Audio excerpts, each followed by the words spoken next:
হিংসা কত নিম্নে তাকে নামাতে পারে। একটা বিধবা মহিলাকে বাড়ি থেকে সে বের করে দিয়েছে। কথা বলেন। খালেদা জিয়ার স্বামী আছে,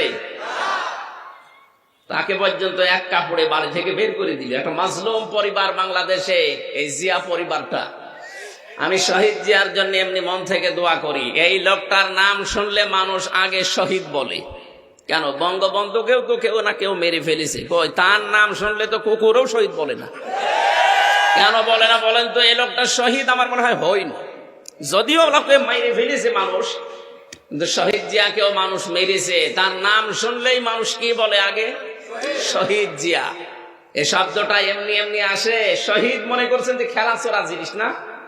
আল্লাহ কত বড় ধমক দিয়েছেন শহীদের ব্যাপারে। কেউ উল্টা পাল্টা ধারণা করবা না। কেউ যদি শহীদ হয় মুখ দিয়ে তো বলবাই না যে লোকটা মরে গেছে, না। এটা সূরা বাকারার 154 নম্বর আয়াতে আছে, ওয়ালা তাকুলু লিমাই ইয়াকতালু ফি সাবিলিল্লাহি আমওয়াত বাল আহইয়াউ ওয়ালাকিন লা তাশউরুন। আল্লাহ পাক বলেন, যারা শহীদ হয় এই পৃথিবীর মানুষেরা কেউ এই কথা বলবা না যে মরে গেছে, বরং তারা জীবিত, কিন্তু তোমরা টের পাও না। দ্বিতীয় সূরা আলে ইমরানের 169 নম্বর আয়াতে আছে, ওয়ালা তাকুলু ওয়ালা তাহসাবান্নাল্লাযীনা কুতিলু ফি সাবিলিল্লাহি আমওয়াতা বাল আহইয়াউন ইনদা রাব্বিহিম ইরযাকুন। আল্লাহ বলেন, মুখে বলার পরে মানুষ যেহেতু ধারণা করতে পারে, ধারণার উপরও আমি নোটিশ দিলাম, আইন জারি করলাম, সাবধান, কেউ যেন ধারণাও করবা না যে ও মরে গেছে। না, যারা শহীদ হয় এই মানুষগুলো জিন্দা, জীবিত, আর আমি নিজে আল্লাহ তাদেরকে খাওয়াই। আরো জোরে বলেন সুবহানাল্লাহ। হিংসার বশবর্তী হয়ে মানুষ যত নিচে নামতে পারে, কোরআনে সূরা মায়েদার 2 জায়গায় আল্লাহ এক কথা দিয়েছেন, ওয়ালা ইয়াজরিমান্নাকুম শানাআনু কওমিন। তোমরা হিংসার বশবর্তী হয়ে, রাগের বশবর্তী হয়ে কোন ব্যক্তি, পরিবার, সমাজ, রাষ্ট্র, দল, গোষ্ঠী, তাদের উপরে যেন এমন কোন কাজ করবা না যে পরে আফসোস করা লাগে। আর 15.5 বছরে যাই করেছেন জনগণের উপরে, 14 দল বাদ দিয়ে আমরা যা আছি সব মাজলুম না? কথা বলেন। যারা এই জুলুম করেছেন তাদের এখন রাতে ঘুম হওয়ার কথা। উনি এখন ওই দেশ থেকে চলে আসতে চায়, বলে আমি অঘোষিত জেলখানায় আছি, আমি আর এখানে থাকবো না, আমি চলে যাব। আসেন, 275টা মামলা আপনার নামে। আপনি কি এমনি এমনি এসে আবার থেকে যাবেন? একটা বিনা কারণে মিথ্যা মামলা দিয়ে বিধবা মহিলাকে আপনি 6 বছর জেল খাটালেন। মরণের পরে সম্মান ঠিক থাকবে কাদের? ইয়ারফাইল্লাহুল্লাযীনা আমানু মিনকুম ওয়াল্লাযীনা উতুল ইলমা দারাজাত। সূরা মুজাদালার 11 নম্বর আয়াতের মাঝের অংশে আছে, আল্লাহ বলেন, আমি উঁচা করতেই থাকি। ইয়ারফা, এটা মুজারি, বর্তমান, ভবিষ্যৎ, প্রেজেন্ট, ফিউচার। এখন যেমন হচ্ছে, ভবিষ্যৎ বলতে এটা কিয়ামত পর্যন্ত। কিয়ামত পর্যন্ত উঁচু হতেই থাকবে তোমাদের ভেতরে যারা ঈমান আনে আর যারা ইলম পায়, জ্ঞান পায়। সুতরাং এই 2টা আল্লাহ রাব্বুল আলামিনের পক্ষ থেকে সম্মান আর মর্যাদা বাড়ানোর কারণ। আমরা যেন এই 2টা গুণে তাদেরকে গুণান্বিত দেখতে পাই। শুধু নাম দিলেই হবে, এই 2টা গুণ লাগবে, তাহলে মন থেকে মানুষ সম্মান করবে। কি কথা বলেন না কেন? আর এই 2টা যদি না থাকে, হয়তো সামনাসামনি আপনারা দেখলে আসাদুজ্জামান কামালের মতো বলবে যে আপনি এদেশের কৃতি সন্তান, আর একটু পেছনে গেলে বলবে শয়তান মরে না কেন। আমি তো নিজে শুনেছি এই গালি দিতে। সামনাসামনি বলছে আপনি এ দেশে না আসলে এদেশ ডুবে মরতো, পেছনে যে বলছে আল্লাহ এত মানুষ দেখো, এরে দেখো না, এরে তুলে নিতে পারো না। আমার দাদা, আমি জেলখানায় থাকতে দাদাটা মারা গেছে, একটা গল্প শোনাতেন আমাদের, যে বাদশাহ হাজ্জাজ বিন ইউসুফ, এই লোকটা এত জালেম ছিল, মানুষ তার নামই দিয়েছিল জালেম। ওর নাম যে হাজ্জাজ বিন ইউসুফ, এই লোক অনেকে জানতো না, নাম জানতো। ওর নাম কি? আপনি ইতিহাসের আবর্তনে দেখবেন, কালের আবর্তনে কিছুদিন পর, এখন হয়তো না, এখনো 100-200 বছর পর, এই দেশে যারা জালেম ছিল তাদের নাম অনেকে মনে রাখবে না, কিন্তু তারা যে জালেম ছিল এইটা বললে মানুষ বুঝবে যে অমুক ছিল। কথা বোঝেন? ইয়াজিদ, এই নামটা কি খারাপ? কি সুন্দর নাম, কিন্তু নামটা এখন গালি হয়ে গেছে। বলেন, হিটলার নাম কি খারাপ? ভালো না, কিন্তু নামটা গালি হয়ে গেছে। কাউকে যদি আপনি রাগাতে চান, বলবে ওই এজিদের বাচ্চা, ওই এমনি রেখে যাও। কারণ ও জালেম ছিল, সরকারি মাল তসরুপ করেছিল, কোনো অডিট ছিল না সরকারি মারের। জ্বর যার মূল্য তার, এই নীতিতে চলতো এই লোকটা। আমি তার পুরা জীবনী পড়ি, এইটা পেয়েছি। এই 53 বছরে যাদের জীবনে এরকম কিছু পাবেন, দেখবেন আর 53 বছর পর ওই মানুষগুলোর নাম আর এই দেশে কেউ সম্মানের সাথে নেবে না, নিলে গালি। আমার তো মনে হয়, আমার মন ডেকে বলে, আর 100 বছর পর এদেশের একজনের নাম গালি হয়ে যাবে। মানুষ তখন তার নামটাও নিতে তো চাইবে না, ছেলে মেয়ের নামও রাখবে না। আমরা আবু জেহেল নামে কাউকে এখন দেখতে পাই? এমনকি কোন হিন্দুকেও যদি বলেন যে ভাই ছেলে হয়েছে, আপনি অন্য ধর্মের লোক, এই 1000 টাকা দিলাম, ছেলের নাম আবু জেহেল রাখবেন, বলে ওকে নাম, এটা হিন্দু রাজি না। তাহলে আপনি যা করলেন, আপনি তো আবু জেহেলকে ছাড়িয়ে গেছেন। আমি আবু জেহেলের পুরা জীবনী পড়ে দেখেছি। তার যতদিন রাজত্ব ছিল 14টা কাজ করেছিল জনগণের বিরুদ্ধে। আর আমি এই যে পালিয়ে গেছে, যা এনার জীবনেও পড়েছি। এনার জীবনী পুরাটা, এই 15.5 বছরে আমি 15টা অপরাধ পেয়েছি, বড় বড়, সব জনগণের বিরুদ্ধে। ও যদি 14টা করে ইতিহাস হয়ে থাকতে পারে, ইনি এক কাটি বেশি, 15টা, ইনিও ইতিহাস হয়ে যাবে। বলেন। সুতরাং আমাদের এখান থেকে শিক্ষা নেওয়া দরকার। পিয়াদারা এসে বলছে, বাদশাহ আপনার জন্য তো বাইরে যাওয়া যায় না, মানুষ শুধু গালি দেয় আপনাকে। গালি দেয় কে গো? আমি দেখবো। ছদ্মবেশ নিয়েছে, দাড়ি মাড়ি লাগিয়ে, বিভিন্ন তালিযুক্ত পোশাক পোশাক পরে রাস্তায় গেছে। এক গ্রাম্য লোকের সাথে দেখা, বলছে এই বেটাই বাদশাহ হাজ্জাজ বিন ইউসুফ লোকটা কেমন? বলছে ও তো জালেম। কেমন? জালেমের বাচ্চা জালেম। বলছে আমার আর জিজ্ঞাসা করার দরকার নেই, যে বলি আর এক কাঠি বাড়িয়ে বলি। রেগে গেছি, যাই আমারে চিনিস? না, আমি সেই হাজ্জাজ বিন ইউসুফ। চিন্তা করছে আমার তো মাথা থাকবে না, ডাক দিয়ে বলে, বাদশাহ আপনি আমারে চেনেন? না, আমি এই গ্রামের ওই লোক যার মাসে 2 দিন মাথা খারাপ হয়, আজকে তার পয়লা দিন। ও তুই পাগল?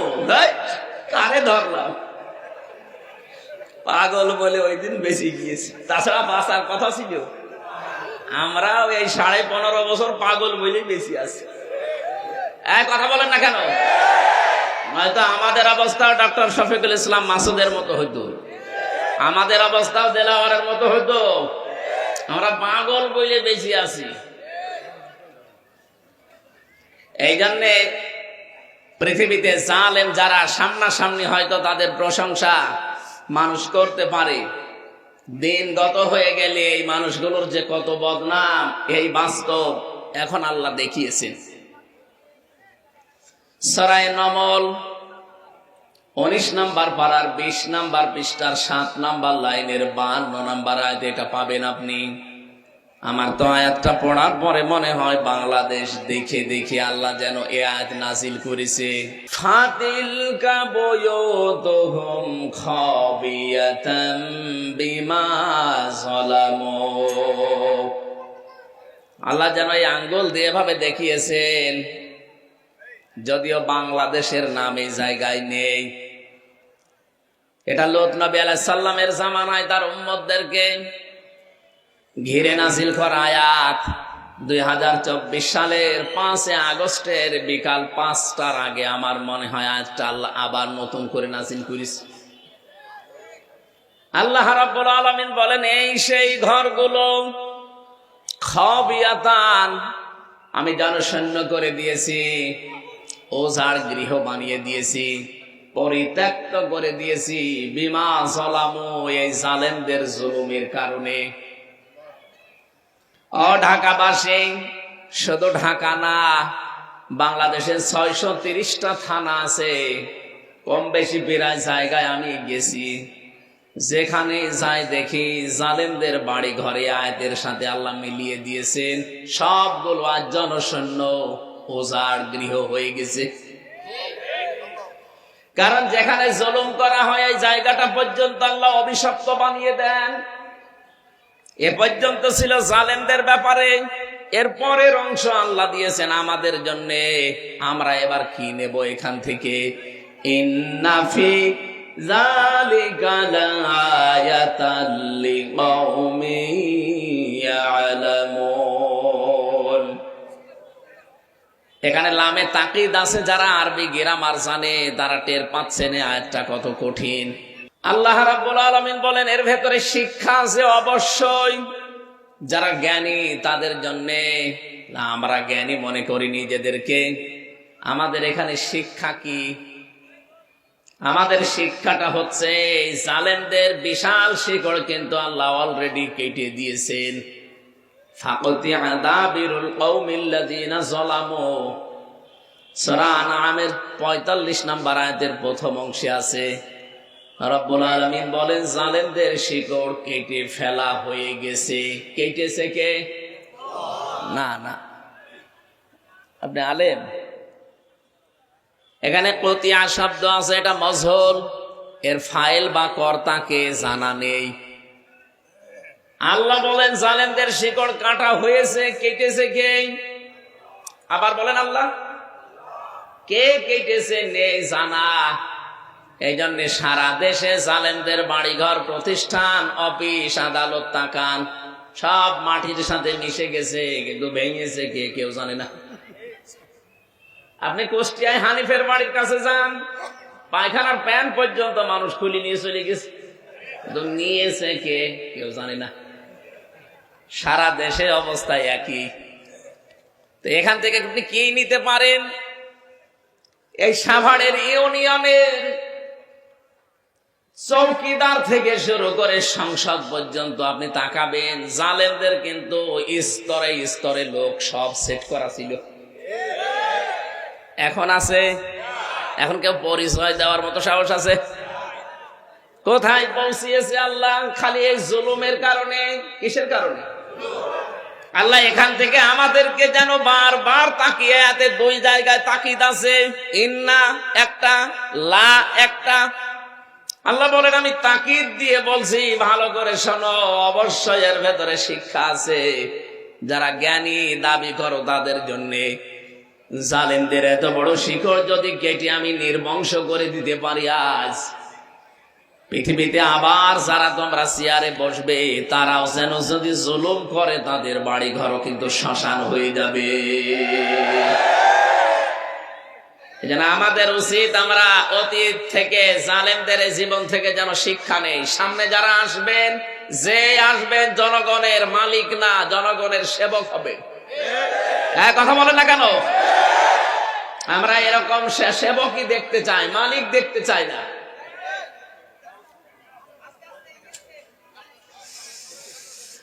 বাংলার জনগণ, এখানে যাদের নাম দিয়েছেন আমি শুধু তাদের দুনিয়া চাই না, আমি চাই দুনিয়া আখিরাত। সাভারবাসী যে কথাটা বলছিলাম, যতগুলো মানুষের নাম আপনারা দিয়েছেন, আমরা চাই এদের সম্মান মর্যাদা এ দুনিয়া শুধু না, মরণের পরও যেন আল্লাহ জান্নাত পর্যন্ত টিকিয়ে রাখেন। বলেন আমিন। কয়টা জিনিস লাগবে জানো? দুইটা। একটা ঈমান লাগবে নির্ভেজাল, যে ঈমানের ভেতরে শিরিক থাকলে চলবে না। এজন্য আমরা যারা এখানে সম্মান বাড়াতে চাই দুনিয়া আখিরাতে, এমন ঈমান আনা লাগবে, এমন ঈমানের দাবি করা লাগবে যে ঈমানে শিরিক নেই। আল্লাহ যেন তৌফিক দেন। বলেন আমিন। আমি এক কথায় জবাব দিচ্ছি, এদিকে তাকান ভাই। এমন এমন বাক্য বাংলা ইংরেজিতে পড়েননি, এক কথায়, এটা এক কথায়।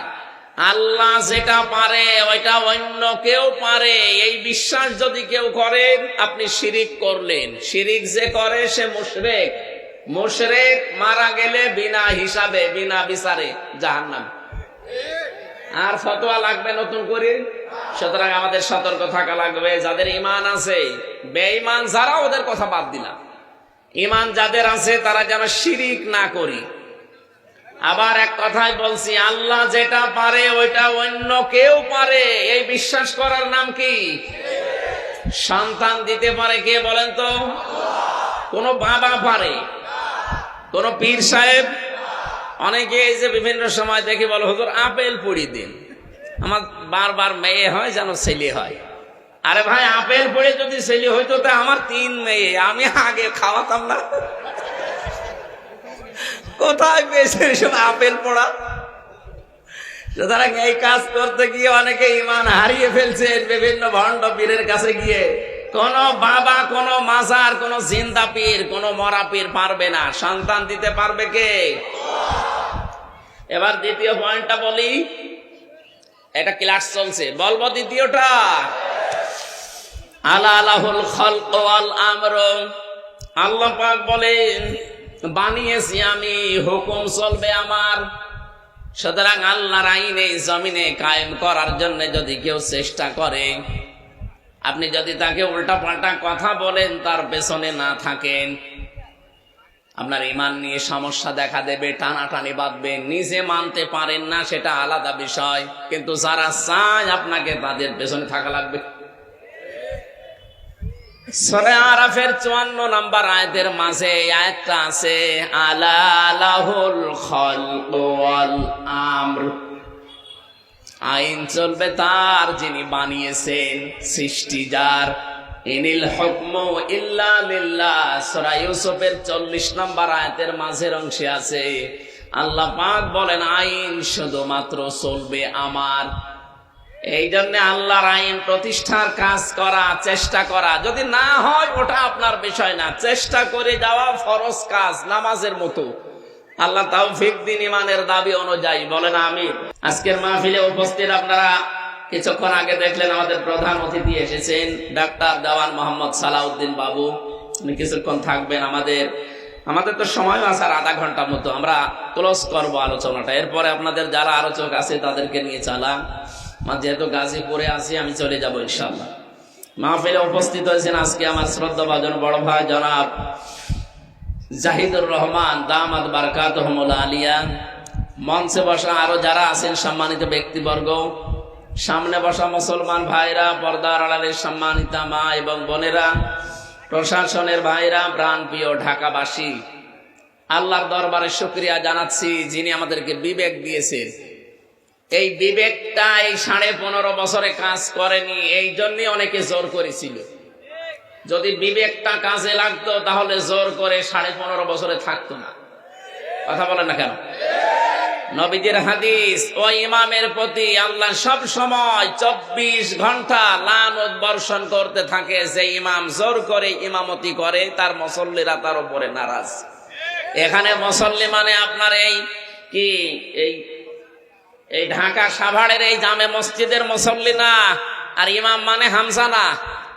এখানে ইমাম মানে রাষ্ট্রের ইমাম, সমাজের ইমাম, পরিবারের ইমাম। যে ইমামের প্রতি, নেতার প্রতি, দায়িত্বশীলের প্রতি, তার অধীনস্থ যারা আছে তারা সঙ্গত কারণে নারাজ, ও যতদিন জোর করে দায়িত্বে থাকবে ততক্ষণ আল্লাহ লানত তার উপরে পড়তে থাকবে। এদেশের 100 জনের আমার মনে হয় কমপক্ষে 96 জন, আপনি শরীফ সালাম, এদেশের 100 জনের 96 জন যে 2 বোন পালিয়ে গেছে তাদের উপরে নারাজ ছিল। আপনি জরিপ চালিয়ে যদি আরো বেশি পাবেন, হয়তো আমি একটু কম বললাম। 100 জনের 96 জন মুসল্লি যেখানে আপনার উপরে নারাজ, আপনি জোর করে যতদিন ছিলেন, বিশ্বাস করেন হাদিস অনুযায়ী আল্লাহ 24 ঘন্টা আপনার উপরে লানত দিয়েছে। দ্বিতীয় পয়েন্ট হচ্ছে, যেই মানুষগুলো পৃথিবীতে জালেম হয় তাদের উপরে আল্লাহ নিজে কিয়ামতে মামলার বাদী হয়ে দাঁড়াবেন। আপনি টের পাচ্ছেন কি বললাম? এটা সূরা শুরা 25 নম্বর পারা 6 নম্বর পৃষ্ঠার 13 নম্বর লাইনের 42 নম্বর আয়াতের প্রথম অংশে আছে, ইন্নামাস সাবিলু আলাল্লাযিনা ইয়াজলিমুনান নাস। আল্লাহ কিন্তু ইয়াজলিমুনাল মুসলিমুনা দেননি। এদিকে তাকান, ইয়াজলিমুনান নাস দিয়েছেন। নিশ্চয় যারা এই পৃথিবীর ময়দানে মানুষের উপরে জুলুম করছে, ভবিষ্যতেও করবে, যেহেতু ইয়াসলিমুন এটা মোজারে, বর্তমান, ভবিষ্যৎ, প্রেজেন্ট, ফিউচার। প্রেজেন্ট মানে এখন, আর ফিউচার মানে কিয়ামত পর্যন্ত। এই আয়াত কতদিন থাকবে? কিয়ামত পর্যন্ত এই আয়াতের হুকুম থাকবে। সূরার এই 42 নম্বর আয়াতটা পড়লেই কেন যেন আমার ভয় করে। আল্লাহ বলেন, আমি নিশ্চয় কিয়ামতের দিন মামলা দায়ের করব তাদের বিরুদ্ধে যারা মানুষ হয়ে মানুষের উপরে জুলুম করছে এবং ভবিষ্যতেও করবে বলে নিয়ত করছে। আল্লাহ ইয়াসলিমুনা না দিয়ে জালেম শব্দটা যদি দিতেন তাও তো অর্থ হয়ে যেত অন্তত মাজি বা পাস্ট, অতীতের অর্থ হতো। বর্তমান আর ভবিষ্যৎ দিয়েছেন এই কারণে এখন হয়তো অনেকে করছে না, ভবিষ্যতে অনেকে জুলুম করবে বলে আশা করি আছে যে দাঁড়ান সিয়ার পাই দেখেন কি করি, এরকম অনেকের মনে নেই। এই জন্য যারা জালেম এখন করছেন জুলুম, ভবিষ্যতেও যারা করবে, আল্লাহ বলেন আমি নিজে তাদের বিরুদ্ধে কিয়ামতে মামলা দায়ের করব, আমি নিজে বাদী। আমরা যারা মামলা বিভিন্ন কেস কামের আসামি আছে, এখানে মামলার বাদী যত বড় হয় মামলা তত কঠিন হয়। আমার যদি কোনো সলিমদ্দি কলিমদ্দি মামলা দিত, সর্বোচ্চ 3-4 দিনে আমি চলে আসতাম বেরিয়ে। কিন্তু 3টা বছর আমার ফাঁসির কন্ডেম সেলের ভেতরে আটক করে রেখেছিল, কারণ মামলার বাদী আল্লাহর ওলি। ওনার মামলার বাদীছে আমারও, এই জন্য আমার ছাড়ে নাই। আমারও যদি মামলার বাদী সত্যি এই যে জাহিদ ভাই হয়তো, সালাউদ্দিন ভাই হয়তো, আমি সত্যি চলে আসতাম, কারণ ওনাদের হয়তো মামলা দিত টাকার জন্য, কয় টাকা লাগবে দিয়ে দিতাম। আমি যেখানে ছিলাম আকিস গ্রুপের খতিব আমি, ওদের বাংলাদেশে কয়জন ধনির ভেতরে ওরা একজন, টাকা যা লাগতো দিয়ে দিত। কিন্তু এমন জন মামলা দিয়েছে অত টাকার দরকার না, ওর প্রতিশোধ নেওয়া দরকার। হিংসার বশবর্তী হয়ে মানুষের উপরে জুলুম করা মানুষ আমি বাংলাদেশে একটা মহিলাকে দেখলাম। হিংসা কত নিম্নে তাকে নামাতে পারে, একটা বিধবা মহিলাকে বাড়ি থেকে সে বের করে দিয়েছে। কথা বলেন, খালেদা জিয়ার স্বামী আছে,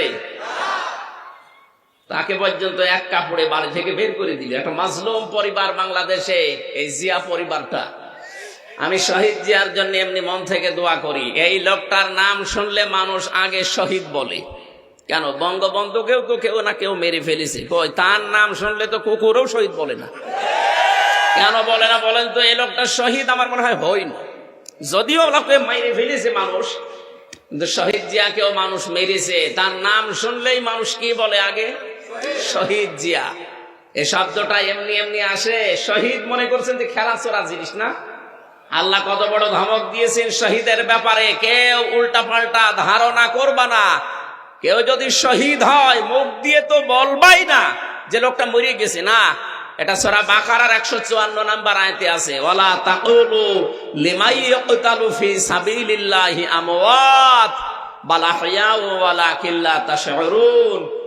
আল্লাহ পাক বলেন যারা শহীদ হয়, এ পৃথিবীর মানুষেরা, কেউ এই কথা বলবা না যে মরে গেছে, বরং তারা জীবিত, কিন্তু তোমরা টের পাও না।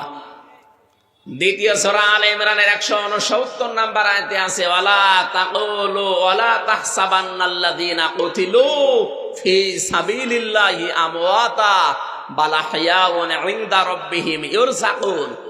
আল্লাহ বলেন মুখে বলার পরে মানুষ যেহেতু ধারণা করতে পারে, ধারণার উপরও আমি নোটিশ দিলাম, আইন জারি করলাম, সাবধান, কেউ যেন ধারণাও করবা না যে ও মরে গেছে, না। যারা শহীদ হয় এই মানুষগুলো জিন্দা, জীবিত, আর আমি নিজে আল্লাহ তাদেরকে খাওয়াই। আরো জোরে বলেন সুবহানাল্লাহ। হিংসার বশবর্তী হয়ে মানুষ যত নিচে নামতে পারে, কোরআনে সূরা মায়েদার 2 জায়গায় আল্লাহ এক কথা দিয়েছেন, ওয়ালা ইয়াজরিমান্নাকুম শানাআনু কওমিন। তোমরা হিংসার বশবর্তী হয়ে, রাগের বশবর্তী হয়ে কোন ব্যক্তি, পরিবার, সমাজ, রাষ্ট্র, দল, গোষ্ঠী, তাদের উপরে যেন এমন কোন কাজ করবা না যে পরে আফসোস করা লাগে। আর 15.5 বছরে যাই করেছেন জনগণের উপরে, 14 দল বাদ দিয়ে আমরা যা আছি সব মাজলুম না? কথা বলেন। যারা এই জুলুম করেছেন তাদের এখন রাতে ঘুম হওয়ার কথা। উনি এখন ওই দেশ থেকে চলে আসতে চায়, বলে আমি অঘোষিত জেলখানায় আছি, আমি আর এখানে থাকবো না, আমি চলে যাব। আসে, 275টা মামলা আপনার নামে। আপনি কি এমনি এমনি এসে আবার থেকে যাবেন? একটা বিনা কারণে মিথ্যা মামলা দিয়ে বিধবা মহিলাকে আপনি 6 বছর জেল খাটালেন, আর আপনার একেবারে সব লিগাল মামলা 275টা আরো হবে। আমারে মিথ্যা মামলা দিয়ে যদি 3 বছর রাখতে পারেন, আপনার 275টা মামলা এক একটায় যদি 3 বছর করে হয়, কব্বরে চলে যাবেন, আবার উঠবেন, আবার যাবেন, তাও সাজা শেষ হবে না যা করেছে। এই জন্য আমরা যেন হিংসার বশবর্তী হয়ে, রাগের বশবর্তী হয়ে কোনো ব্যক্তি, কোনো গোষ্ঠী, কোনো দল, কোনো পরিবার কারো উপরে যেন এমন কোনো কাজ না করে যে পরে আবার কিয়ামত পর্যন্ত আফসোস করা লাগে। আল্লাহ আগে এই প্রশ্নপত্র ফাঁস করে দিলেন, এরপরও যদি কেউ সাবধান না হয় সেটা তার কপালের দোষ। আল্লাহ আমাদেরকে বেঁচে থাকার তৌফিক দিন, বলেন আমিন। এই জন্য জালেম যারা, এরা আল্লাহর মামলার আসামি। আমি ওনাকে উদ্দেশ্য করে বলছি এই কারণে, এই 15.5 বছরে যারা জুলুম করেছেন, যাদের কারণে মানুষ ঘরে থাকতে পারে নাই, মিথ্যা মামলা দিয়ে, মিথ্যা সাক্ষী দিয়ে বছরের পর বছর অন্তঃপ্রকোষ্ঠে রেখে দিয়েছে। শুধু এতটুকু না, গম করেছেন, খুন করেছেন, আয়না ঘরে রেখেছেন। আমারও মিনি আয়না ঘরে 10 দিন রেখেছিলেন। বেগটাই আমারে নেয়নি, আমার ছোটটাই নিয়েছিল। আমি দেখেছি মানুষ মানুষের উপরে কি অত্যাচার করে ওখানে, তাহলে বড়টাই কি করেছে। সুতরাং এই সমস্ত কাজগুলো যারা করেছেন, এখন যদি মনে করেন আস্তাগফিরুল্লাহ পড়ে দিলাম আমার সব মাফ হয়ে গেল, না, এইটার নাম তাওবা না। অপরাধ যার কাছে, স্বীকার করবেন তার কাছে। এক কথা বলে না কেন? সুতরাং এই 15.5 বছরে যার যার কাছে অপরাধ করেছেন, আপনি যদি মাপ পেতে চান, যদি ধরা না খেতে চান কিয়ামতে, তাহলে যার যার অপরাধ করেছেন তার কাছে আগে স্বীকার করবেন আর তার ক্ষতিপূরণ দিয়ে দেবেন। আমি জেলখানায় এক ওসি পেয়েছিলাম, মানে আমারে মাঝে মাঝে কন্ডেম সেলের ভেতরে আমার কাছে এসে বলতো, হুজুর আমি এই যে নির্বাচনে এর আগে যেটা বাইরে ছিলাম, ওই যে রাতের ভোট দিনে হয়ে গেল না, আমার রাত 12টার পর থেকে আমার যা লোকজন আছে, আমি আল্লাহর রাস্তায় ভোট কাটা আরম্ভ করলাম। ফজর পর্যন্ত এই কাজ করলাম, বাক্স ভর্তি করে পাঠিয়ে দিলাম। এবার ফজরের আজান দিল, আমি গোসল করলাম, ওযু করে 2 রাকাত শুকরিয়ার নামাজ পড়লাম, তওবার নামাজ। 2 রাকাত তওবার নামাজ পড়ে বললাম যে আস্তাগফিরুল্লাহ। আমার এই তওবা কি হয়েছে? কিসের তওবা আপনার? আপনি কি আল্লাহর কাছে দোষ করেছেন যে আপনি আস্তাগফিরুল্লাহ পড়েন? আপনি দোষ করেছেন হামজার কাছে। এই কথা বলেন না কেন? একটা এমপি বানাতে 3.5 থেকে 4 লাখ হামজা লাগে, হামজার বউ লাগে। আপনি তাদের সব ভোট নিজে দিয়ে এখন পড়ছেন আস্তাগফিরুল্লাহ। আপনি আল্লাহর কাছে দোষ করলে মাপ পেতেন, দোষ করেছেন হামজার কাছে আর হামজার বউর কাছে। এই কথা বলেন না কেন? আগে আমাদের কাছে আসবেন, আমরা যদি বলি মাপ করতে পারি, 2টা করে লাথি দেব, তাই খাওয়া লাগবে। যদি বলি না 2টা লাথি হবে না, আরো কিছু দেওয়া লাগবে, তাই আপনাকে দেওয়া লাগবে। কিন্তু দুঃখের বিষয়, আরো পরিতাপের বিষয়, আরো ভয়ঙ্কর বিষয়, আপনি মাপ চাবেন কি করে? আপনি তো 8 বছর জেল আপনার। আপনি 8 বছর পরে বের হয়ে দেখবেন অনেক হামজার বউ মারা গেছে। আপনি তাদের কাছে মাপ চাবেন কি করে? এক কথা বলেন না কেন? এই জন্য এইরকম পাগলামি যেন আর কেউ সামনে না করি। কোন জালেমাকে টিকিয়ে রাখতে আপনি নিজের জীবনটা জাহান্নামের আসামি বানিয়ে ফেললেন। আপনি টের পাচ্ছেন আল্লাহর মামলার আসামি আপনি। এদেশে 1628টা চেয়ার ছিল, মেন চেয়ার। যারা দায়িত্বে ছিলেন কম বেশি সবগুলো হয় জালেম, নয় জালেমের দোষর। আর এরা সব মামলার আসামি কার? হামজা যদি আপনাকে মামলা নাও দেয়, আপনি কিন্তু অলরেডি আল্লাহর মামলার আসামি। এদের সাবধান থাকা লাগবে। আমি যে 2টা পয়েন্ট বললাম, একটা জুলুমের জন্য, আর একটা ইমাম ইমামতি করবে কিন্তু মুসল্লিরা তার উপরে সঙ্গত কারণে নারাজ, তার উপরে আল্লাহ 24 ঘন্টা লানত দিতে আছে। এরকম কোন কাজ আমাদের দ্বারা সামনে যেন না হয়। আল্লাহ আমাদেরকে তৌফিক দিন বেঁচে থাকার, বলেন আমিন। এটা রজব মাস, আজকে 26 তারিখ। এই রাতে বিশ্ব নবীকে আল্লাহ নিয়েছিলেন এই ধলির ধরা থেকে। তার আরশ মহল্লায় বিভিন্ন নিদর্শন দেখিয়েছেন। একাধারে 27 বছর। কয় বছর? 27টা বছর তাকে মাত্র 14টা জিনিস শিখিয়েছিলেন। কেন? 13টা বছর তিনি নবুয়ত পাওয়ার পরে জুলুম, অত্যাচার, নির্যাতনের শিকার হলেন। তার চাচাটা গেল মারা, স্ত্রী গেল মারা। এটা দুঃখের বছর বলা হয়। রব্বুল আলামিন বলেন, হে নবী, আপনাকে আমি সামনে একটা রাষ্ট্রের দায়িত্ব দেব এবং রাষ্ট্রকে কল্যাণময় রাষ্ট্র করতে হলে কি করা লাগবে আপনাকে আমি নিজে হাতে কলমে আমার ল্যাবরেটরিতে গবেষণাগারে বসিয়ে আপনাকে আমি শেখাবো। বিশ্বনবী মুহাম্মদ রাসূলুল্লাহকে আল্লাহ নিয়ে গেলেন, লিনুরিয়াহু মিন আয়াতিনা ইন্নাহু হুয়াস সামিউল আলিম। আল্লাহ বলেন, আমার বিভিন্ন নিদর্শন তাকে দেখিয়েছি, জান্নাত, জাহান্নাম, পুলসিরাত, মিজানের পাল্লা, সবগুলো তাকে দেখালাম। এখান থেকে একটা তথ্য আমি বের করেছি, এদিকে তাকান। আপনারা হয়তো চিন্তা ভাবনা করলে আপনার জ্ঞানেও আসবে। মিজানের পাল্লা আমরা সে জন্মের পর থেকে নাম শুনছি। মিজানের পাল্লা মানে কি বলেন তো? দাড়ি পাল্লা। অনেকে মনে করে দাড়ি পাল্লা। মিজানের পাল্লা মানে দাড়ি পাল্লা না।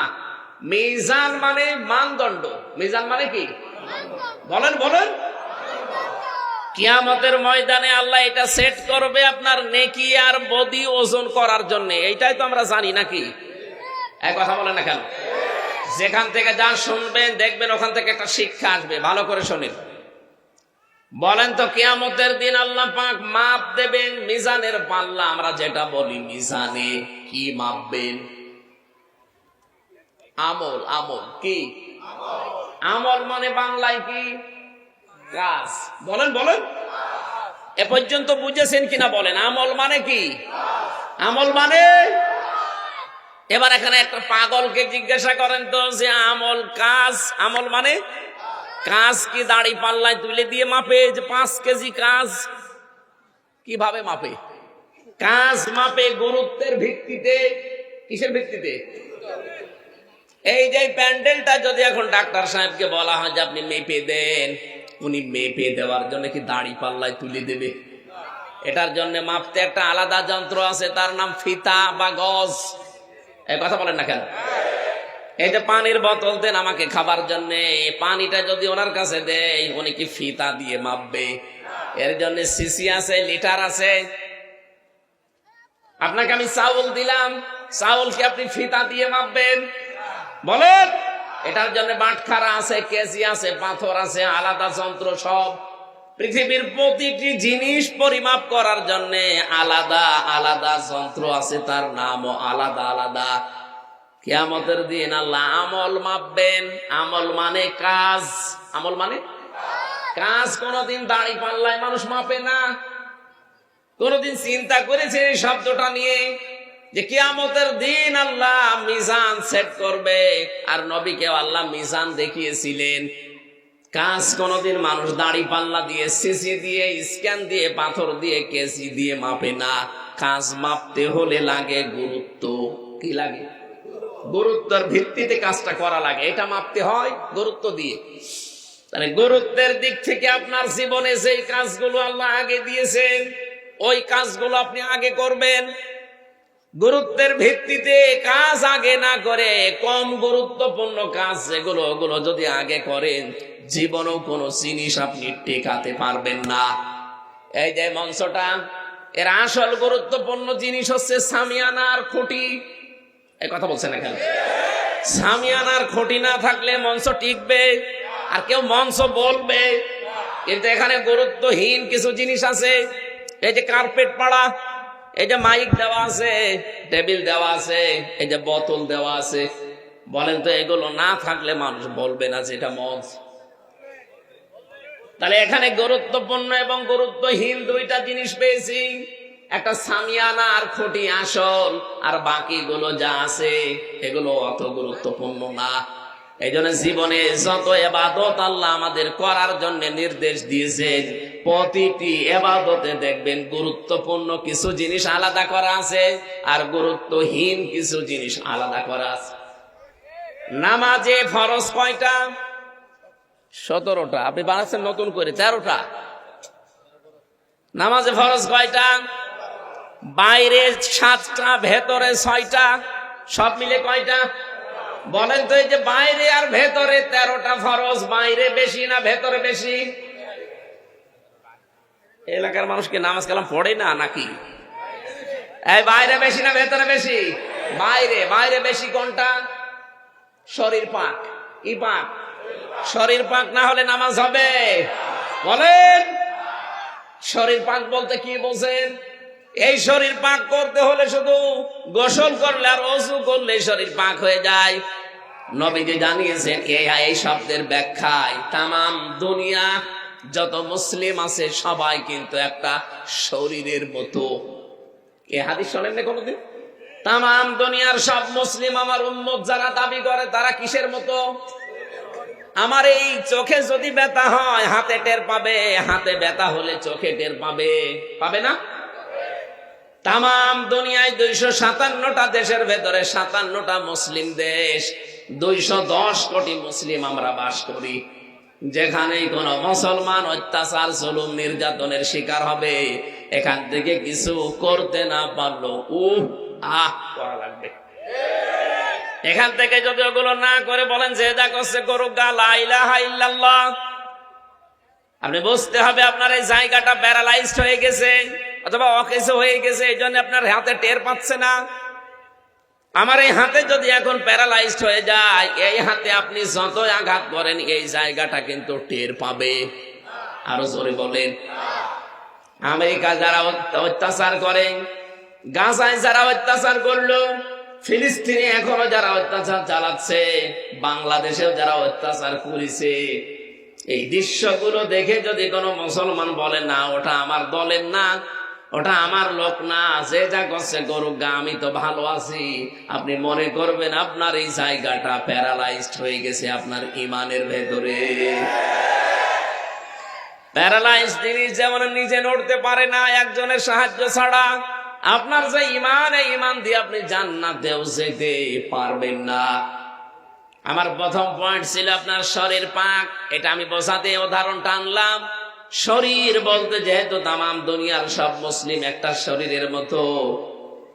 এখন আমি এই সাভার জামে মসজিদে নামাজ পড়তে যাব, এদিকে তাকান। নামাজ পড়তে যাওয়ার সময় দেখি সামনে একজন মহিলা বেপরদা, মাথায় কাপড় নেই, বুকে ওড়না নেই, এমন কায়দায় দাঁড়িয়ে আছে। আমি যদি বলি নাউজুবিল্লাহ, আস্তাগফিরুল্লাহ, এইভাবে মহিলারা চলাফেরা করে, এই দেখে আমি চলে গেলাম। মনে করেন শাবনূরের মতো একটা মহিলা এরকম বেপরদায় দাঁড়িয়ে আছে, নামাজে দাঁড়িয়ে যদি আপনি সূরা কিরাত তেলাওয়াত করেন, আলহামদুলিল্লাহি রাব্বিল আলামিন, আপনি যতই আল্লাহর ওলি দাবি করেন, মনে মনে খেয়াল করবেন যে আমি কি দেখি আসলাম। বলেন তো এখন কি ওই শাবনূরকে মেরে ফেলা লাগবে? না, তাকে পবিত্র করা লাগবে।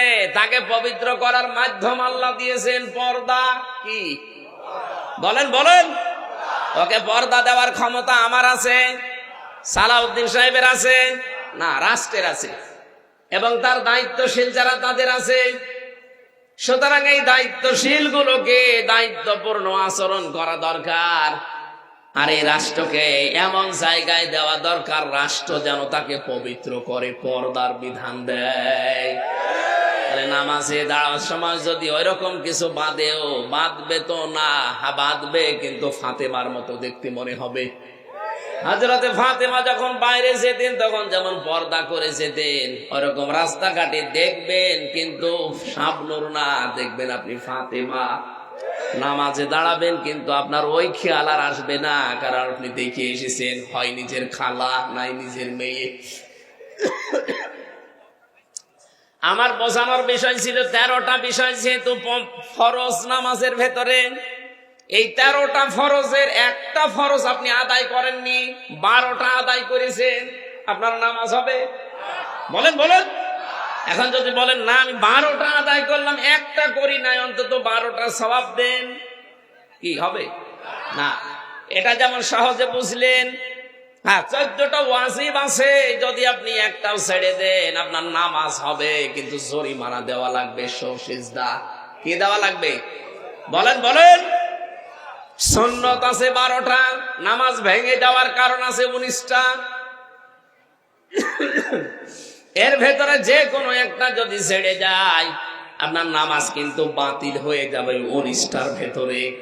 13টা ফরজ যেমন গুরুত্বপূর্ণ সামনে রাখা লাগে, এরপরে ওয়াজিব, এরপরে সুন্নাত, এরপরে মুস্তাহাব, এরপরে নফল, এরপরে মুবাহ, সব সিরিয়াল করা আছে। ফরজ বাদ দিয়ে বাকি কোনোটা যদি ছেড়ে যায়, সেজদা দিলে, জরিমানা দিলে নামাজ আদায় হয়ে যাবে। কিন্তু 13টা ফরজের একটাও যদি বাদ যায়, আপনি যত সুন্দর করে নামাজ পড়েন আপনার নামাজ পড়াটা বাতিল, একটা সওয়াবও হবে না, জিরো। বলেন, শূন্য, কিচ্ছু পাবেন না। এই পৃথিবীতে ঠিক আমার আল্লাহ ফরজ বিধান দিয়েছেন 500টা। কয়টা? বলেন বলেন। এই পুরা কোরআন শরীফে 500 বিধান আছে শরীয়তের।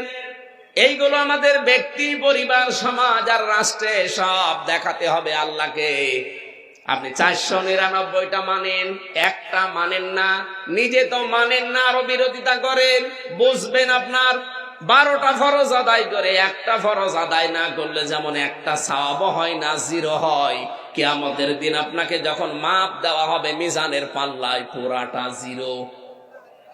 এই কথা বলেন না কেন? হ্যাঁ, আপনার হয়তো অনেক আনুষঙ্গিক আর যেগুলো বললাম, এই যে মাইক, কার্পেট, এরপরে এই যে এখানে যেগুলো আছে আনুষঙ্গিক, এগুলো না থাকলেও তো হয়, কিন্তু দিলে একটু আরো ভালো লাগে, আরো ভালো করে মানুষ মঞ্চ বলবে। কিন্তু এই খুঁটি আর সামিয়ানা না থাকলে কোনো পাগলও এটা মঞ্চ বলবে না। আমার জীবনে এই 500 ফরজের 499টা আমি আদায় করি, একটা আদায় তো করি না, আরো বিরোধিতা করি। কিয়ামতের দিন আল্লাহ যখন মিজানের পাল্লা নাম শোনেন, মাপ দেবেন, গুরুত্বের ভিত্তিতে মাপবেন। আপনি আগে গুরুত্বপূর্ণ কাজগুলো করেছেন না গুরুত্বহীন কাজের আপনি বেশি বেশি পায়রুটি দিয়েছেন? বাস্তবতা এটা। কিয়ামতে দেখবেন আপনার আমল নামা পুরাটা জিরো, শূন্য হয়ে দেখা দেবে। এই জন্য আমরা যেন 500টা অন্তত গুরুত্বপূর্ণ যেগুলো, তার নাম ফরজ বলা হয় আরবিতে, এ কোরআন থেকে দেখে দেখে পড়ে নেবেন। আজকের তেলাওয়াত কিন্তু আয়াতে 14টা আছে। কয়টা? সূরা বানী ইসরাইলের 23 থেকে 38 নম্বর আয়াত। 27 বছরের নবীকে আমার আল্লাহ তিনি শিখিয়েছিলেন নিজের গবেষণাগারে বসে বসে আরশ মহল্লায়। আজকে আমাদের সময় নেই, আমরা চলে যাচ্ছি। এই জন্য আপনাদেরকে আমরা থিওরি গুলো বললাম। এই রজব মাসের মূল শিক্ষা এইটা, কল্যাণময় রাষ্ট্র যদি কেউ গঠন করতে চায়, নবীকে আল্লাহ নিজে শিখিয়েছেন যে 14টা কাজ ব্যক্তি, পরিবার, সমাজ এবং রাষ্ট্রে জারি করে দেবেন। আমাদের সামনে এই রাষ্ট্র যদি কল্যাণ এবং শান্তি, স্বস্তি, নিরাপত্তা দিয়ে ঢেকে রাখতে হয়, সূরা বানী ইসরাইলের 23 থেকে 38 এই 16টা আয়াতের 14টা কর্মসূচি যারা দায়িত্বে আছেন পুঙ্খানুপুঙ্খানুভাবে আপনারা জারি করবেন, এই আশা ব্যক্ত করছি। এবং চর্মচোখে যেন আমরা দেখতে পাই এ দেশটা একটা কল্যাণময় রাষ্ট্র আল্লাহ তৈরি করে দিয়েছেন। বলেন আমিন।